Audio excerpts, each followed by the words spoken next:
Hello and welcome to today's Hindu newspaper analysis of the Delhi edition from the editorial section. Okay, from the top headlines. Okay, five state polls their message and implications. 5 राज्यों का चुनाव और उनके संदेश और उनके परिणाम क्या हो सकते हैं. देखिए, countering the idea of Hindu nationalism will require much more than smart electioneering or tactical plays. What is gist of this article? The state elections should never be confused with sporting nomenclature of semi-final, but in all significant state elections, it is imperative that we draw a clear lessons. What must leave the Bharatiya Janata Party chubbed is that the elections from the disparate states around India have resulted in its bettering its performance and by a significant margin. The BJP era appears to be in top gear and cursing and cruising. The BJP gains. BJP ने क्या प्राप्त किया? The Uttar Pradesh Samajwadi Party SP up from its measure in 2017 led a robust campaign and influenced those who saw the election to believe that it had the momentum. But the message was clear. समझ गए? But the message was clear when the votes were counted. Any spring in its feet from the boost it secured from emerging the soul of opposition of poll was no match for the BJP that kept its enormous advantage in the urban and semi-urban seats. Even more, the BJP has gained in vote share from 2017. The decimation of the informal economy in Uttar Pradesh has consequences that the hurt the poorest. Youth unemployment is among the highest in the country. Nowadays, youth unemployment is among the highest in the country and has grown in the past 5 years with 16 lakh fewer people employed in the state. State in 2020-22 than they are in 2017. The much lower growth, in the state GDP when compared to the 2012 and 2017, which was the face of the Samajwadi Party. And the meteoric prices rise, impacting the food basket, all matters of statistical record. Niti Aayog ranked UP at the bottom of the multi-dimensional poverty index, already noted from their statement. Niti Aayog ranked UP at the bottom, bottom matlab nichla, of the multi-dimensional poverty index. But the incumbent Chief Minister Yogi Adityanath was returned to power in a first since 1985. 1985 में ही कोई दोबारा सत्ता में लौटा था, उसके बाद ऐसा हो रहा है. So in the face of the deep economic stress, the center and the state taken together, with a nearly 8-year incumbency at the center and a full majority in Lucknow. समझ गए? 8 साल से सेंटर में है, full majority से लखनऊ में आ गए हैं. 6 years, 6 साल चलने लगे है. One must look at the implications of when the voters does not favor his or her our well-being when making electoral choices. The something else that has driven Mr. Adityanath back to the Mukhyamantri Niwas must concern us. समझ गए? मुख्यमंत्री निवास back कर गए हैं. Campaigns focus. What should be focus from here? Mr. Yogi Adityanath was careful to pursue his campaign with a single-minded focus on Hindutva. Only single-minded focus on Hindutva, not any other. From the separateness argument of preferential treatment of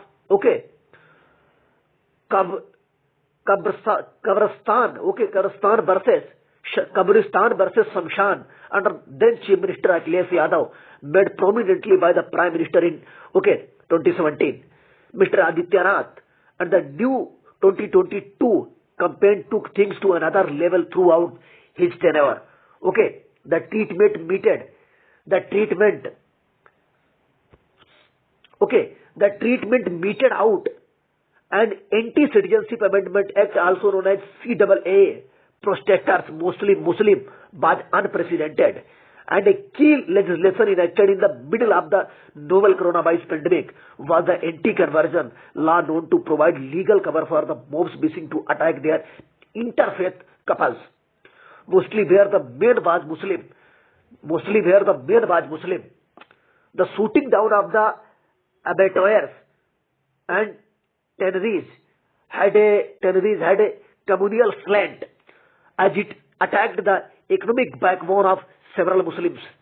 And then during the compare and analysis of 34 publicly available speeches over 3 months, between the first week of the November and the first week of February, found 100 plus instances of hate speech. Religious polarization, Hindutva supremacy. There were, bulldozers as campaign pieces placed outside rallies of the incumbent chief minister and the anti-Muslim stance of several MLAs, some of whom even bent as far as to speak of, tearing beards of faces of Muslims. समझ गए? A chief minister also held price in Gorakhpur, in India's most populous state, who made no bones about standing for what he did, gets back with a comfortable majority. This has national implications, as it suggests that a significant sections of the people here have bought into a sharply decisive idea of Hindutva Rashtra. The BJP confidence in pushing for similar actions, making states theaters of a show of aggressive Hindutva like Karnataka, Assam and Madhya Pradesh would get a flip. Flip मतलब चोटी पे पहुंच जाएगा. It had been believed, ऐसा विश्वास किया जाता है, after the elections in the Hindi heartland in the winter of 2017, that Narendra Modi could sway voters nationally, but the BJP was consistently losing states. That jinx on the BJP has gone away with his round, as these elections were in states, all around India, and with varying social compulsions and political cultures. The BJP has managed to retain power across the board. If the BJP find no electoral pushback of its economic policies, of simultaneously keeping big business via privatization as well as extremely poor. In its Labharthi or beneficiary logic, on its side there would be no problems with rising the price of petrol even further or reintroducing formula. Watching economic policies unfold in the face of mounting challenges in the next 2 years would be a fascinating exercise. Aam Aadmi Party gains. The remaking of the opposition space is a key message in these elections. The only opposition party that has succeeded in is the Aam Aadmi Party in Punjab. The losers would include, other than the Congress, the Bahujan Samajwadi Party, also known as BSP, and the Akali Dal, the full kaleidoscope of parties with connections with old India, who thought of themselves as progressive or linked to social justice in some way, have been turfed out. Aam Aadmi Party, a party which came into its hour in the post-2014 world after the Congress era held banned fully, is the only ball testing success. Aam Aadmi Party having as many chief ministers as the grand old party, and parties such as the SP and others unable to mount an electoral challenges to the BJP, signals a blow to the whole universe. How politics was done before 2014, at least for the moment.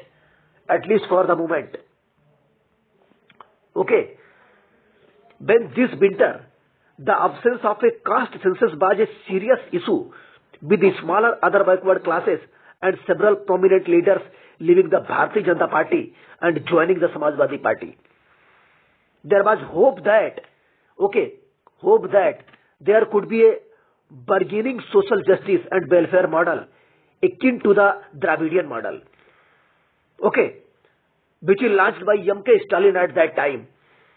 A BSP unwilling to fight appeared to be positive, but as result have come, okay, it's clear that merely trying to use another social, okay, fault line as counter to the Hindutva fault line will not work at a time when so much political, institutional and monetary power is concentrated in Hindutva. It would need much more in the mix to mount the challenge. To think of a resurgent post-Mandal to take or Hindutva would be, foolhardy. UP is miles away from a Dravidian model, mounting a challenge. It is not clear if the challenges to the dominant narrative can be met with just electoral tactics. If anything, these elections have proved that to counter the idea of Hindu nationalism or ensure that voters are, enthused by the harmony, even 21st century version of Indian nationalism would need much more than smart, electioneering or tactical pledge. For the movement, these verdicts have provided the justification of the popular bill that the ruling party in Delhi needs to implement policies which it may have, hesitated to until now. For the example, to bring back the formula or push more aggressively towards a Hindu Rashtra bylaw. This article basically written by Seema Chishti is a journalist writer based in New Delhi. Okay. Next, let's move to another article. A demonstration of durable political phenomena. Why it is most important? UP, much like Gujarat, is now a state where Hindu majoritarianism is deeply embedded in the political common sense. समझ गए? गुजरात की तरह उत्तर प्रदेश भी एक ऐसा राज्य बन चुका है जहां हिंदुत्व बहुलवाद एक जो है गहराई तक उनके सामान्य राजनीतिक अनुभव में घर कर चुका है, बैठ चुका है लोगों के. Uttar Pradesh has entered a new political era. The Bharatiya Janata Party, also known as BJP, has roamed back with a 2/3 majority, the first incumbent, to return to power, over 3 decades. The project of the Samajwadi Party to transcend its Muslim Yadav social base has come a cropper. The Bahujan Samajwadi Party and the Congress have been virtually annihilated from here. समझ गए? Mandate as a meta narrative. Why it is mandate as a meta narrative? The trip of the BJP is not surprising, even if its scale was largely unanticipated. A common theme of the reportage from Uttar Pradesh has been the existence of a waveless election. The antennas of journalists neither catch strong sentiments of pro-incumbency nor by a widespread sentiment of anti-incumbency. What then explain the decisive mandate given to the Bahujan Samajwadi Party? Decoding a political mandate is a complicated affair. There are several components that go into the making of a political majority. Some pundits have read into the mandate a validation of the governance achievement of the Yogi Adityanath. Yogi Raj, particularly welfare provisioning, though law and order, a Rasan and Shasan mandate. Others maintain that the BJP was saved from a sticky wicket by its structural advantage, organizational machinery and media management. There is some truth in the both explanations, but they both miss what is essentially the ideological driving forces behind the mandate, which is Hindu majoritarianism. This was the meta-narrative of BJP campaign. In reference to which all the smaller narratives are, stitched together. The principal challenge facing the BJP in these elections was keeping together the sprawling, okay, sprawling social coalition of Hindu voters it had assembled over the last decade of the state. The upper caste, non-Yadav backward caste and non-Jatav Dalits. This task was made even more daunting by the prevalence of multiple sources of discontent, which had also hurt the BJP in previous state elections. These include the usual, litany of unemployment price rise, stagnant incomes and, rural distress, coupled with a particularly disastrous impact that the COVID-19 pandemic and the lockdown had brought in the state. To say that an expanded provisioning of rations outweighed the combined efforts of all these governance deficit stretches credibility. It is hard to think of an Indian electorate in the third decade of the 21st century being swept off its feet with bags of food grains, something they had come to expect from the government for at least half a century, more than just welfare. Cash transfer for a variety of welfare schemes, farmer income support toilets, houses, school bags, etc. Present a stronger case, though here too. Analysts reading an election, showing effect need to treat with caution for two reasons. One is that the welfare transfer on their own did not save the BJP from a voter backlash in recent state elections like Haryana, Maharashtra and Jharkhand. And two, neither survey data nor journalists' account indicated a whirlwind of public enthusiasm that could explain such a huge mandate. In fact, 2 months before the election, a survey finding highlighted the ambitious nature of public mood. While more than 2/3 of the respondents claimed to be broadly dissatisfied with the state government, a slim majority still wanted it back in power. Clearly something else was also in play. And that decisive factors is Hindutva majoritarianism, which has forged an emotional bond between the BJP and the Hindu voters, bearing the Yadav and the Jatavs. The political activist Yogendra Yadav reported from his travels in Uttar Pradesh the existence of a political and moral common sense shared by Hindu voters of the state. This common sense, born out of what he calls the Hindu-Muslim divide, led them to excuse material suffering and misgovernance because they wished to stay on their own side. BJP versus Samajwadi Party. Make no mistake, this was primarily an ideological clash between the BJP and Samajwadi Party, based mainly over non-Yadav backward caste voters with the rest of the voters. Upper caste Muslims, Yadav and Jatav Dalits, formally in different camps, backwarded caste, and to a lesser extent the non-Jatav Dalits, were supposed to decide the fate of the elections. They were the fulcrum of Akhilesh Yadav campaign, who learned heavily on the Mandal lexicon of haq, due rights, and hissedari, equal representation, promising a revolution of the backwards.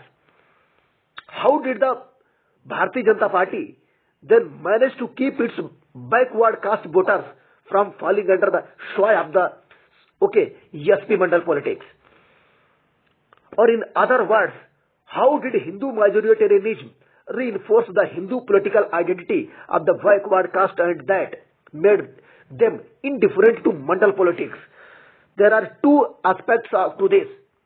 To this. The first aspect is providing the backward caste with a sense of physical security, the law and order depth of the Yogi Adityanath symbolized by bulldozers and encounters, especially under the Hindu umbrella. They are safe from the depredations of the Yadav and even more so Muslim criminals. The securitization of communal prudence has reached its highest form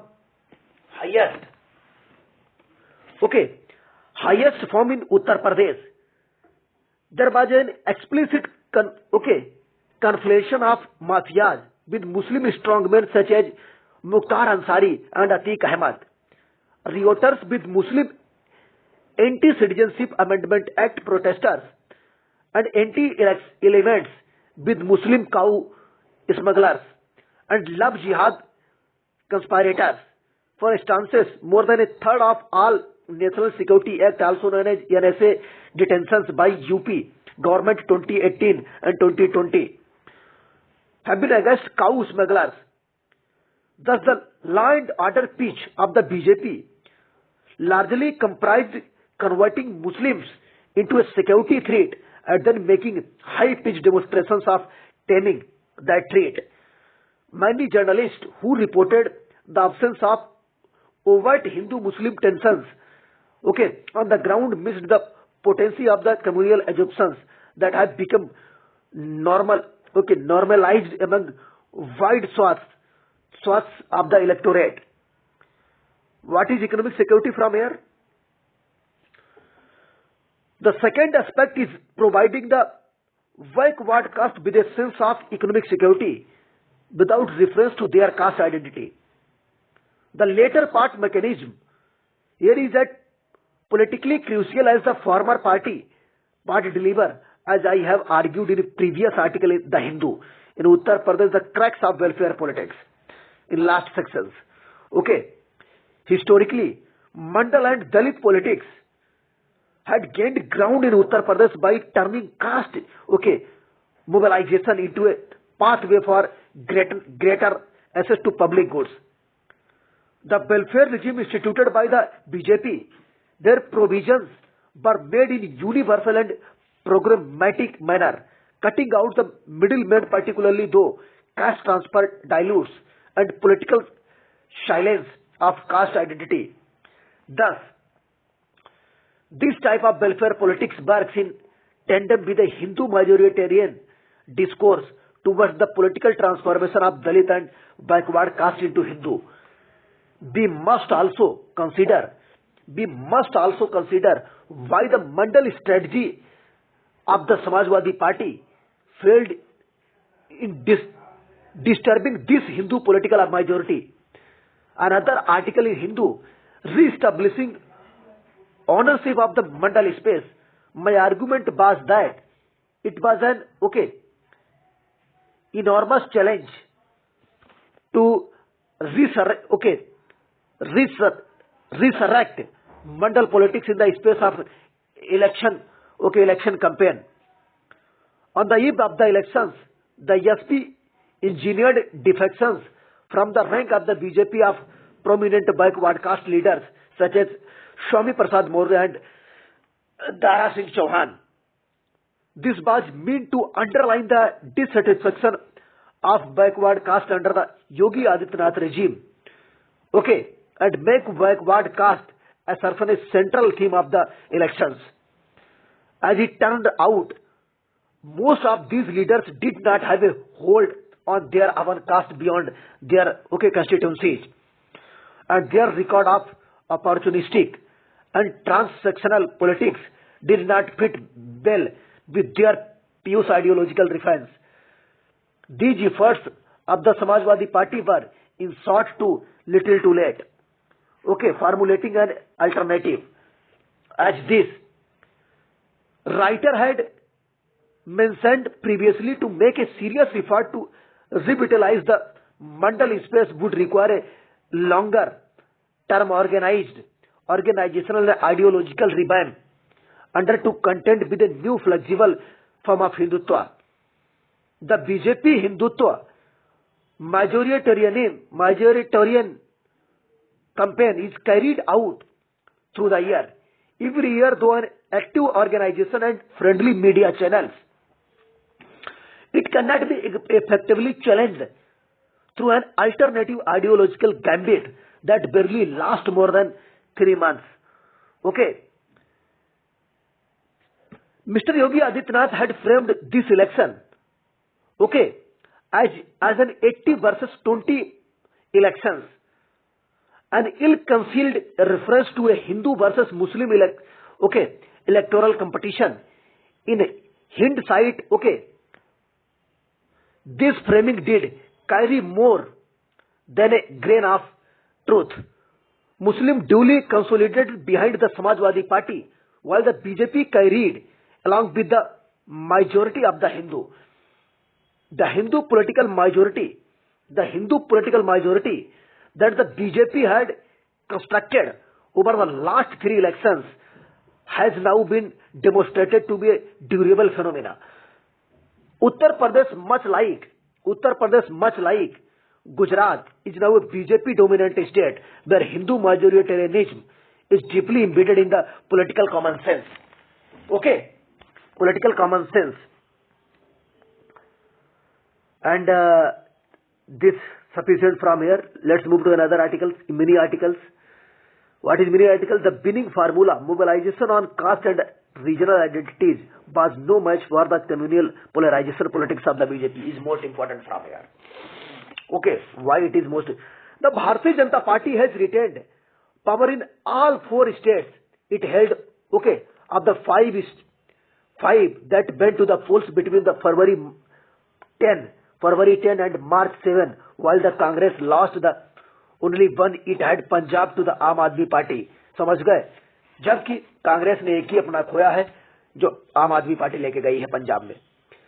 The BJP overcame the fatigue and popular disenchantment it had accumulated over 5 years in Uttar Pradesh, Uttarakhand, Goa and Manipur, while the Congress collapsed in Punjab. Clear? The popularity of Prime Minister Narendra Modi, who remained the central figure of the BJP campaign, okay, contributed significantly to the party's victory for the Congress. The leadership of the Gandhi family has become more of a burden going by its moves ahead of the elections that contributed directly to the party's Punjab, okay, debacle. समझ गए? इनके लिए इनका leader ही एक बोझ बन चुका है कांग्रेस के लिए. The resounding victory of Aam Aadmi Party in Punjab opens new possibilities for the emergence of a national alternative to the BJP. It is more important from here. The resounding victory of Aam Aadmi Party in Punjab opens new possibilities for the emergence of national alternative to the BJP.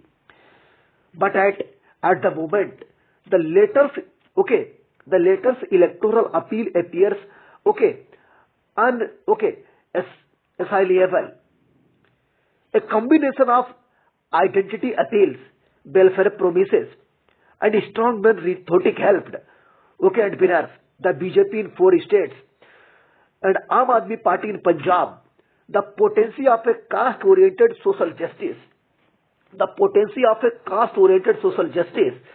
Planks as a mobilization strategy is at a low ebb as the collapse of its Samajwadi Party version in Uttar Pradesh and the Congress version in Punjab. So, dynastic politics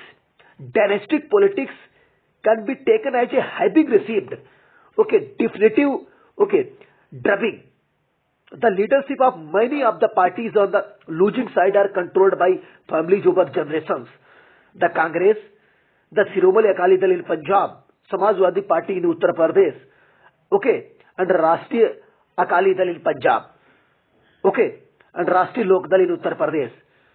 Mr. Modi and Aam Aadmi Party leader Arvind Kejriwal will quite possibly seen by their supporters as subaltern raiders of elite citadels. The Uttar Pradesh Chief Minister Yogi Adityanath has risen as a formidable vote, catcher for the BJP in Hindu heartland. His brushes with controversies only add to his popularity. The result suggests, and a new Modi Yogi, in tradition of Hindu politics has reinforced the BJP in UP. The voters had appeared engaged with inflation, stray cattle menace, poor COVID-19 management, and unemployment, but not enough to vote out the BJP government. A protracted agitation of farmers had minimal impact on the polls, as the BJP won many seats in its epicenter of the west, of the west of UP. It appears that the non-Jat and non-Muslim votes, considerably consolidated behind the BJP in the face of the aggressive campaign of the, SP RLD alliance. Several backward caste leaders switched from the BJP tent to the Samajwadi camp. But ordinary voters did not follow them to an extent that could have threatened the BJP campaign. The Samajwadi Party more than doubled its tally of 2017, but it still fell short. It could not boast of its image of being a party that provides protection to criminals and favors Yadavs and Muslims. The elections saw discrimination of Bahujan Samajwadi Party. Helping the BJP more than SP. समझ गए? यहाँ इस बात पर ध्यान देना चाहिए कि बहुजन समाजवादी पार्टी कहीं न कहीं बीजेपी की हेल्प करती हुई दिखी. Helping the BJP more than SP. The Congress only helped in creating an atmosphere for the Samajwadi Party alliance and barely opened its account. Punjab voters have given a decisive mandate for an alternative politics promised by the Aam Aadmi Party, which won 92 out of 117 seats in Punjab. Aam Aadmi Party, which has been in power in Delhi for 7 years, has built a reputation for its welfare schemes, particularly in health and education, two sectors that voters care a lot of about. जैसा कि आप जानते हैं, आम आदमी party पिछले 7 सालों से दिल्ली में है और अपनी कल्याणकारी योजनाओं के लिए जानी जाती है, जो कि स्वास्थ्य, शिक्षा और बिजली के ऊपर. द रेपुटेशन ऑफ स्टूड आम आदमी party is good stayed in Punjab, while the Congress and side were done in by the burden of their past sins. जबकि कांग्रेस और सोशल अकाली दल अपने पीछे के पापों से धोती रही हैं. The projection of the Bhagwant Mann as a chief minister helped Aam Aadmi Party. Will the Congress seemed to have gained little by the advertising the dual identity of Charan Singh Channi, who was appointed the chief minister just 5 months ahead of the elections. The decimation of the shared signals the diminishing appeal of panthing or Sikh religious politics. The Sayukt Samaj Morcha, also known as GSSM, an amalgamation of 22 Punjab-based former outfits that is spearhead the agitation that forced the center with the 3 controversial formula that had enacted failed to make any political impact. In Goa, the BJP retained power through the Congress put up a spirited fight. The BJP was also helped by the division of voters by players such as the Maharashtra Wadi Gontak Party, also known as MGP, in Trinamool Congress, the Trinamool Congress and the Aam Aadmi Party. The BJP strategy of selecting candidates on the basis of maximum benevolity yielded rich dividends for the party. Manipur did not escape the general trend in the northeast. Their people tend to vote for the party or coalition in power at the center, since the state are dependent on Delhi for funds. The BJP emerged on top and the Congress cut a sorry figure. Behind smaller parties such as the Naga People's Front in Manipur. The election was bereft of emotional issues and the BJP gained from its development rhetoric. The demand for scheduled tribes states for the Metis is a caste in Manipur, and the community that dominates the Imphal and Jiribam valleys comprising 40 seats out of 16 Manipur. Methi caste belongs from Manipur state of India failed to get traction. Neither did a controversial demand for the greater autonomy to the tribal councils, straddling the 20 constituencies in the hills. In Uttarakhand, BJP retained power despite setbacks it had to deal with, while the Congress seconded its chances. Okay, getting bogged down in internal power tussles. But the defeat of its Chief Minister Pushkar Singh Dhami is a serious embarrassment for the BJP. A fresh face would mean a fourth person as Chief Minister in a little over a year. The BJP and Aam Aadmi Party have gained huge momentum ahead of 2014. Okay, not 2014, 2024. Aam Aadmi Party durability as a viable national alternative will put to the test. So far, it has not shown either the organizational interest or the political vision to be a national level player. Indeed, there is no one party that can challenge the Bahujan Samajwadi Party. A loose coalition of regional and left parties with or without the Congress at the head might not inspire confidence among voters. Okay. So these are the major articles from here. Okay.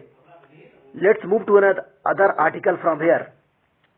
This is the assembly polls. Assembly poll sections. It is most important. All the UP elections discussed from here. Basically, this point is most important. Okay, to understand the UP elections in 2022 and 2017, and as well as 2017, some back letters. In a near repeat performance of 2017, the BJP maintained its strong hold in Uttar Pradesh this time. This time it enhanced its formidable vote share to 40% from 41.3, in 2017. This enabled the party to weather the challenge from the Samajwadi Party and its allies, the Rashtriya Lok Dal and smaller, most backward caste and other, backward classes parties, whose vote share increased 12.2% points from, 24.3 in 2017. The losers that the Bahujan Samajwadi Party, and the Indian National Congress, first translated into benefits, for the BJP and the ESP-led alliance. The firm protests helped the ESP-led alliance to compete in the western region, and alliances, with the smaller OBC parties helped in its Purvanchal. But the BJP's retention of its stronghold helped it offset the seat losers. The BJP's strongest performance was in urban areas, where it increased its vote share 53.5%.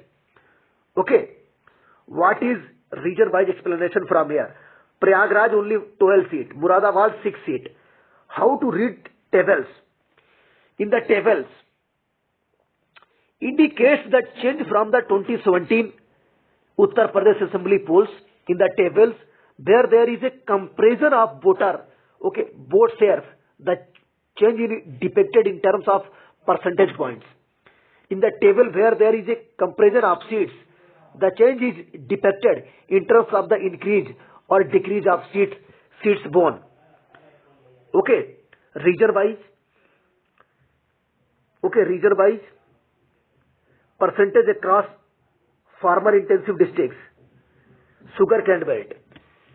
In districts with high sugarcane production, including in the best, ESP managed to nearly match the BJP vote shares. But the gains came largely at the expense of the BJP or BSP and Congress, did not really, okay, dent the BJP vote share. Potato belt. Northeast 61, Bundelkhand 19. The BJP had swept this region in 2017 but lost only 2 seats in the SP in 2020, SP plus in 2022. Okay, its strong vote share in the area, 45.7%, was only 0.6 points lower than its previous share in 2017 elections. The Samajwadi Party mustered an over 13% points increase, but okay, could only increase vote shares 29.7%. Okay.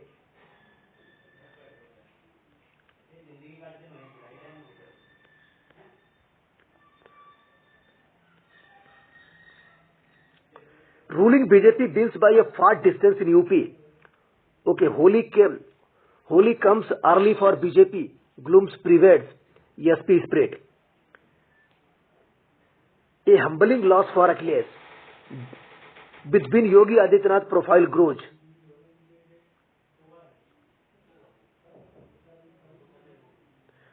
Winds of change lift Aam Aadmi Party in Punjab. Massive mandate for party indicates a trust deficit with Congress, Akali Dal and BJP.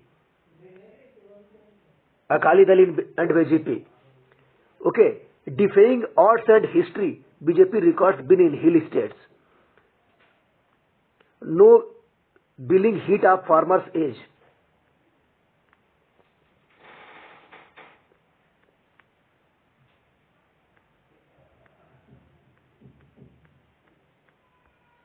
What is text and context? Russia-Ukraine, okay, talks yield no progress. Moscow many engage in false flag chemical attacks as US.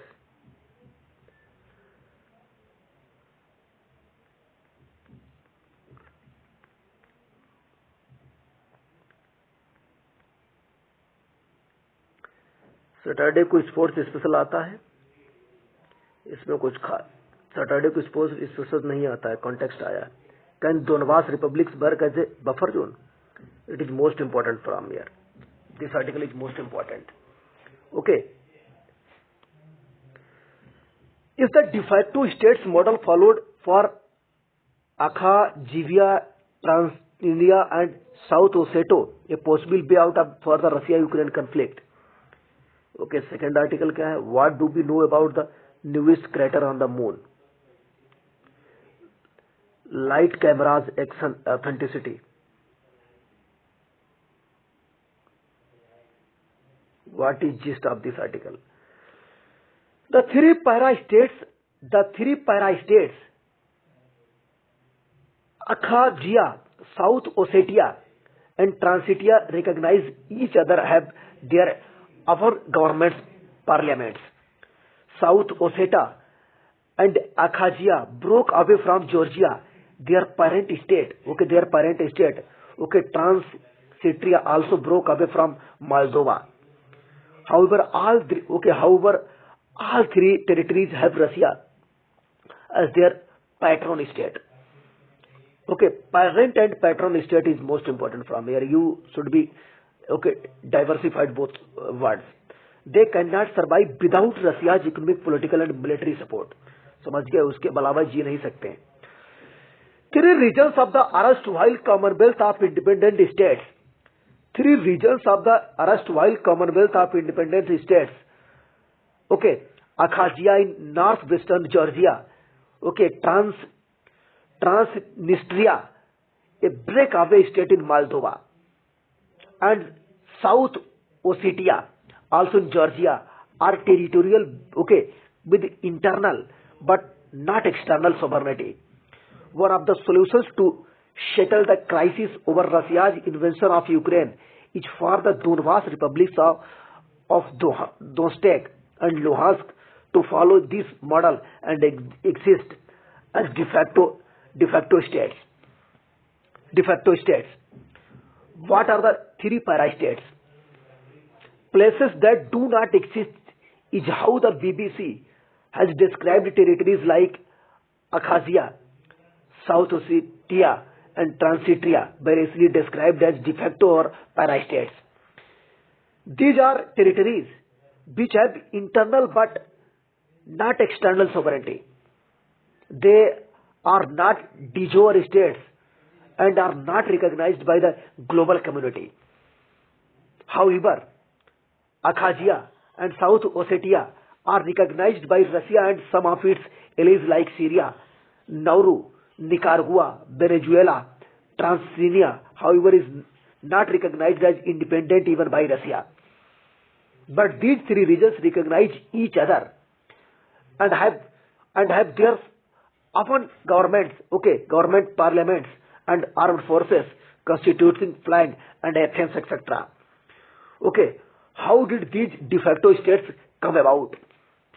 While South Ossetia and Abkhazia broke away from their parent states, Georgia. Georgia is the parent state of Ossetia, Ossetia and Abkhazia. Transnistria broke away from Moldova. Both Abkhazia and South Ossetia had substantial autonomy during the Soviet period. Tensions broke out as the Georgian nationalism rose in late 1980s. During Perestroika, Abkhazia unilaterally declared independence, leading to a war with Georgia in 1992 and 1993, which it won allegedly with Russian support. In March 1993, the Abkhazian parliament appealed to be included in the Russian Federation, but to no avail. In 1996, Russia and most of the Commonwealth of State Independents, also known as CIS, members placed embargoes on it for unilaterally succeeding from Georgia. However, under Russian President Vladimir Putin, Moscow did not implement the embargo and withdrew from it in 2008. But it recognized Abkhazia as an independent state. During the Russia-Georgia war in 2008 over South Ossetia, Abkhazia successfully attacked the last territories of Abkhazia that were still under Georgian control and took them. Russia now has an embassy in Sukhumi, the capital. There are Russian troops in Abkhazia as per a September 2009 military cooperation agreement, and Moscow provides substantial financial assistance to it. However, Abkhazia does not completely abide by Russia's wishes on policy. For instance, it does not allow Russians to buy property, for fear of being overwhelmed by the Russians. In 2008, Russia had signed a bilateral agreement on the friendship, cooperation and mutual support. However, when Russia wanted a new territory to promote greater cooperation, Abkhazia insisted on jointly drafting it to preserve its sovereignty and ensuring that the word integration was dropped from the treaty. Though Abkhazia needs Russia to survive, there is not much love for Russia. As Russian expert Sergei Abkhazia cooperated with Russia because of a recognized necessity more than from a romantic ideal.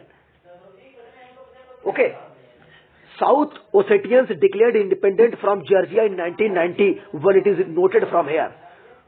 South Ossetians declared their independence from Georgia in 1991.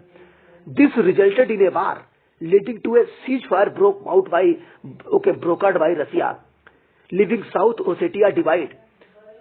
Following the Russia-Georgia war in 2008, the rest of the territory was captured. And in 2008, Russia recognized South Ossetia independence. South Ossetia is more pro-Russian than Abkhazia. It planned a referendum favoring integration with Russia in 2016, but this did not take place because of Russian opposition. Unlike the Abkhazians,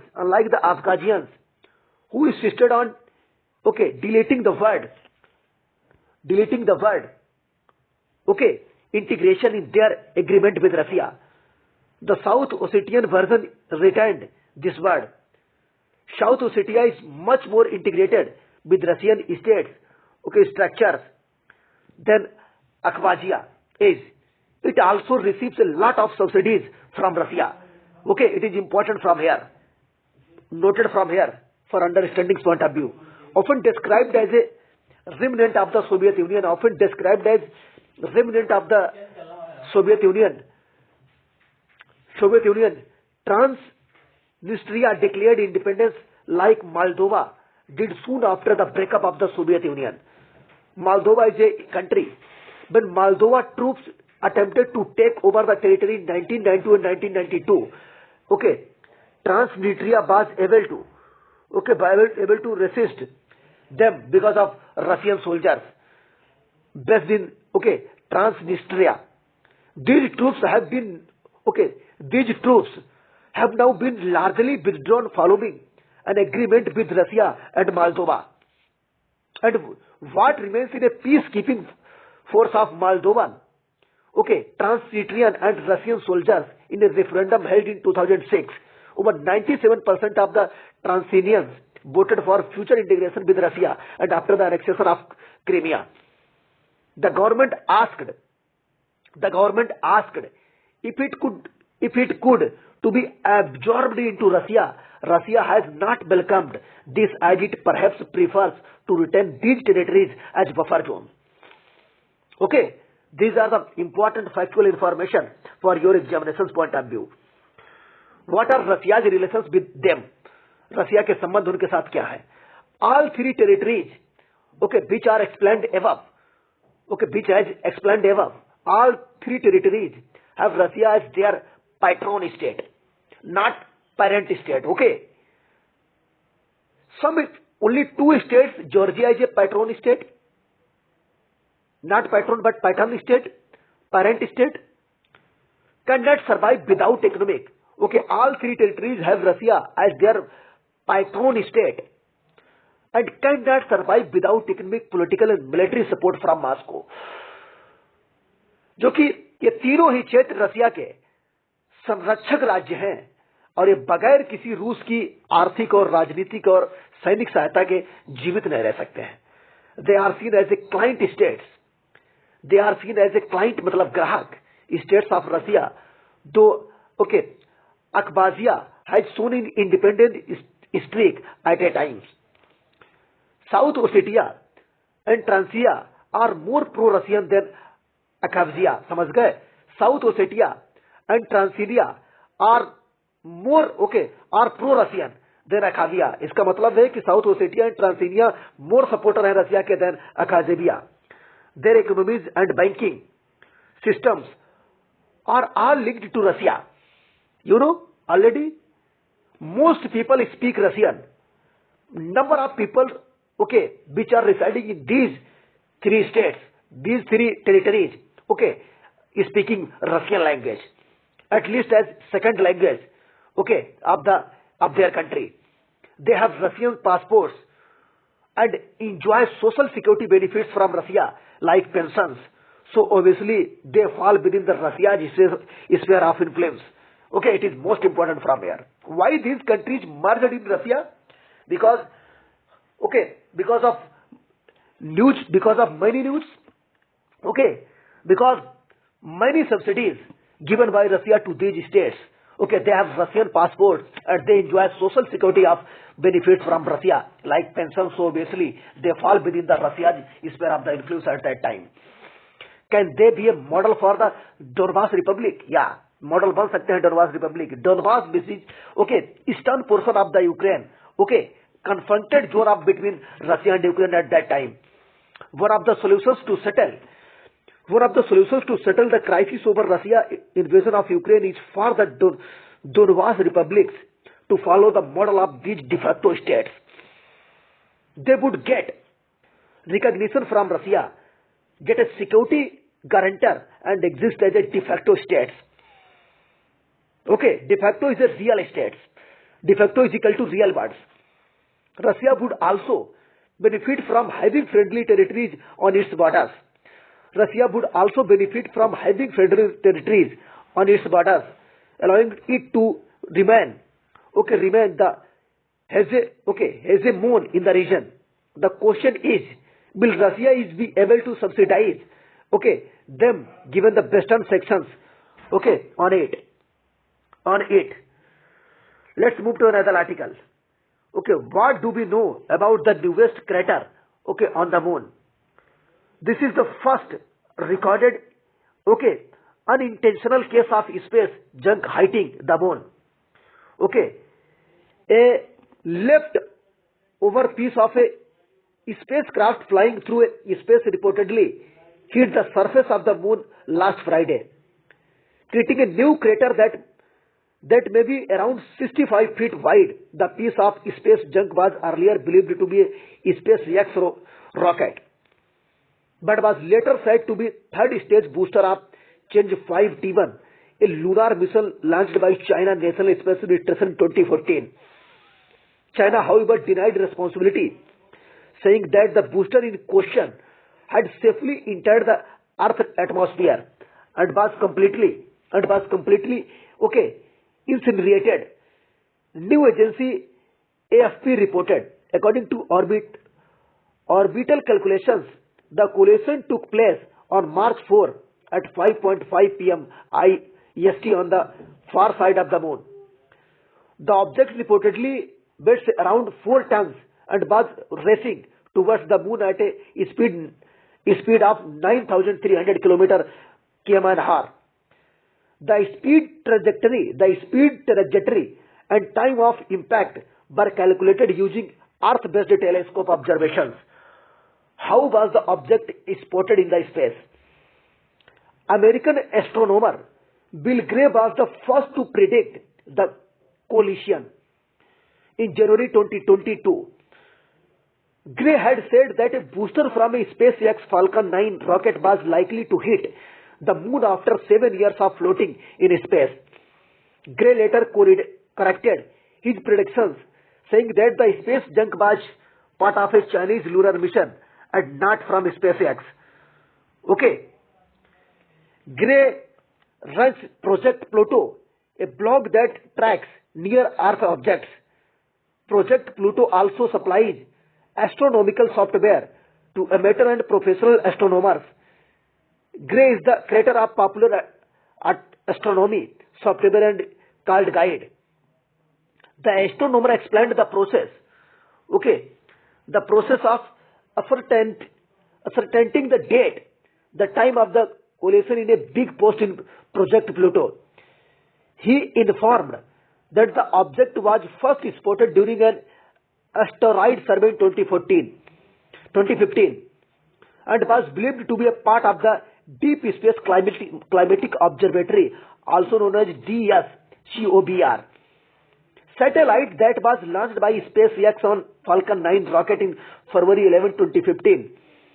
Gray continued to track the object, and after analyzing data that came in form of 9 different observatories in January 2022, he was able to improve the accuracy of the object trajectory and give a confident prediction of the date, the time of the object collision with the surface of the moon.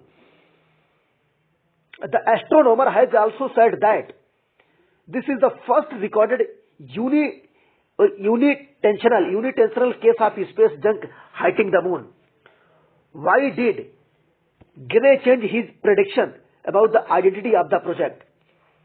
According to Gray, an email from John Giorgini, NASA's Jet Propulsion Laboratory in California, made him retrace the trajectory of DSCOBR, and it was seen that the SpaceX spacecraft did not go close to the moon. It would be a little strange if the second stage went right past to the moon, while DSCOBR was in another part of the sky. There's always some separation, but this was suspiciously large. Gray wrote on his blog. The astronomer then studied the trajectory of the object backwards and discovered by a lunar flyby on October 28, 2014. The Change 5 T1 mission was launched on October 23, 2014, providing evidence that the object was indeed left over from the same mission. A team at the University of Arizona also studied the object and confirmed that it resembles the Chinese rocket, not that of SpaceX. How will the space impact be confirmed? NASA's lunar reconnaissance orbiter ISRO Chandrayaan-2 orbiter are two active lunar missions that are capable of observing the crater and picturing it. The location of the impact on the far side of the moon has made it difficult for the crater to be pictured and studied immediately. Is the crater permanent? Both the Earth and the moon have been hit by multiple objects like asteroids throughout their existence. But craters on the moon are of a more permanent nature than those on Earth. This is because of processes like erosion, tectonics, and volcanism.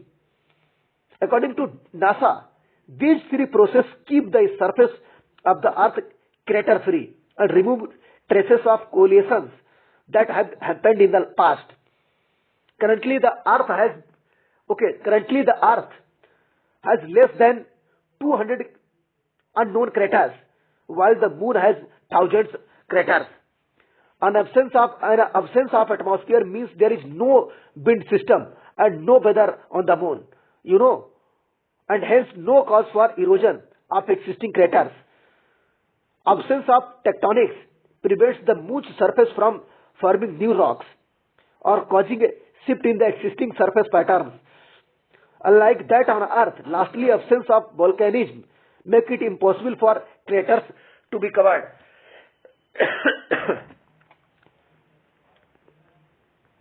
Okay.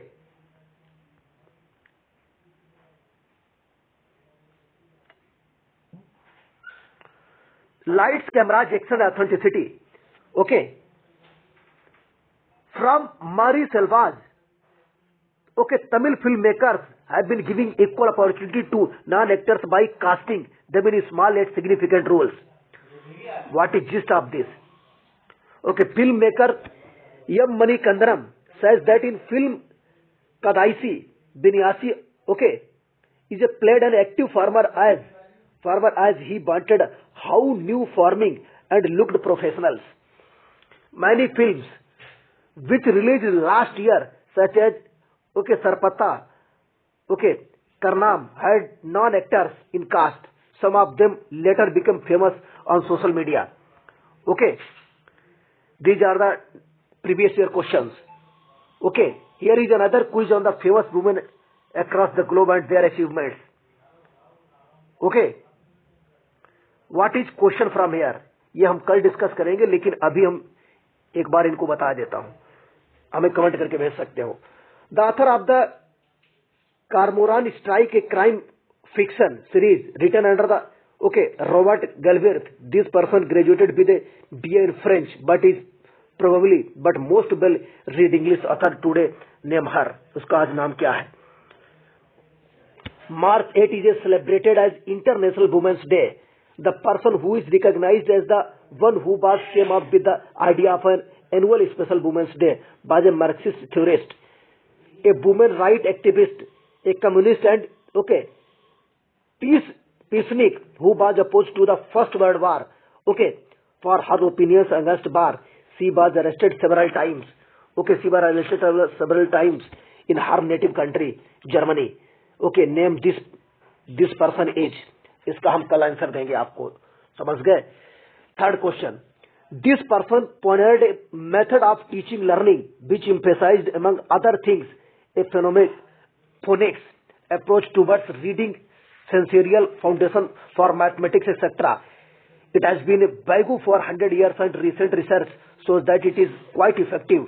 Name this physician who inspired, among others, Rabindranath Tagore to launch schools that focused on her teaching methods. What is name of this person? आगे बताऊंगा आपको. प्रश्न भी सुन लो. This sports superstar recently created a venture fund named after herself, okay, that raised $111 million quickly. She, a lady, she had earned $94 million in prize money and was among the biggest players in her sport with a career 84.9% win percentage only. Okay, Margaret Court surpassed her in winning in the major events of her support by one event name her. Okay, portrayed by the actress Taraji P. Henson in the film Hidden Figures. This mathematician who recently passed away aged 101 in February 2020 was crucial for the success of the NASA's first space mission. Her calculations of orbital mechanism paved the way for NASA shuttle program name her. Okay, previous answer ले लीजिए. Previous answer baby despair इन्होंने दिया early birds. Okay, so this concludes for today's Hindu newspaper analysis. So thanks for watching.